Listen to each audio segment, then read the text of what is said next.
Hello everyone, my name is Cap and welcome back to CappTech. If you're like me, you might not have a designated studio within your dwelling to be able to do high quality audio recordings, and so you have to rely on other techniques to be able to dampen some of the sound and the echo. A lot of us do an extensive amount of audio editing within software like Audacity to remove background noise.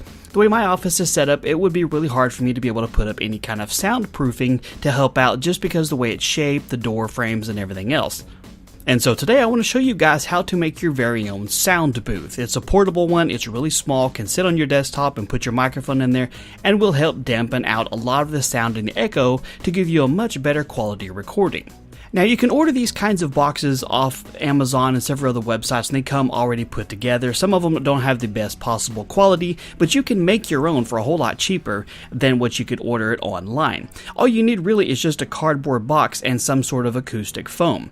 Now the foam I'm using is the 2-inch foam, so it's a lot more expensive. I bought it on Amazon. It came in a pack of 12, and I'll put a link to the ones I'm using in the video description down below.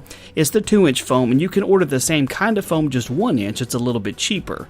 Or if you just absolutely want to go the cheapest route possible, you could head down to your local Walmart and buy some memory foam like you would use for putting on a mattress, like an egg crate foam. It's real thin and it'll technically work, but do keep in mind the thinner the foam you buy, the less noise absorption it actually has. So you don't have to go the full expensive route and use the 2-inch foam like I am. You can get the cheaper foam. It all works and lines up the same way. The box I'm using is just a standard letter storage box you can get from Office Depot. Its measurements are just about perfect for the size of the foam I'm getting, but you can literally use plastic containers for storage. You can use moving boxes, whatever is most appropriate for the size of the microphone you're using. So be sure to measure how much space your microphone needs around it before you go out and purchase a box. And since mine is the appropriate size for the foam I'm using, I don't have to use any kind of adhesive, but if you're using a little bit bigger container or you're trying to like roll out some of the foam you bought some Walmart and it's a little bit bigger than the actual box itself, you don't have to have really expensive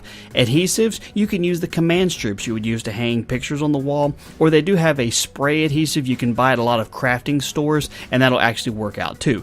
But for me, the size of the box I'm using matches up the size of the foam, so I can literally wedge it in there and it holds itself in place. So just cram in there and so that it lines up all the walls, the back, the top, the bottom, and the sides, and make sure you don't have any gaps between them as much as possible. Once you get it all in there and it's configured and set up the way you want to, just trim off the fat that's hanging off the outside edge of the box so it's nice and uniform all the way around. Hang on to those extra scrap pieces just in case you have any blank spaces on the inside of it you need to fill in, and that way you can just kind of tack those in there wherever there's cracks between your foam if you have a little bit bigger box. And then I would recommend doing like I did and cutting a hole out of the bottom where you're going to set your microphone, because if you set your microphone in on top of the foam, it may not sit balanced, it'll rock back and forth, can possibly have a tendency to fall over. And if you cut out a hole just the size of the base, it'll sit perfectly on the box surrounded by the foam, and it won't lose any of the acoustic resonance that the foam would have in there, and so it's a little bit easier to use without having to worry about it tipping over. And so now what I'm going to do is to do a little bit of an audio test to see if you can tell the difference here. Normally I have my mic sitting on my desk and I do a lot of post editing to get out a lot of the noise, and I have the gain on my microphone turned way down so it doesn't pick up all the noise of the fans and the computer running in the background. So what I'm going to do is I'm going to turn the gain up back to its normal setting, and I'm going to do a quick audio recording, and then I'll do the same audio recording from within inside the new sound booth and see if there's a difference.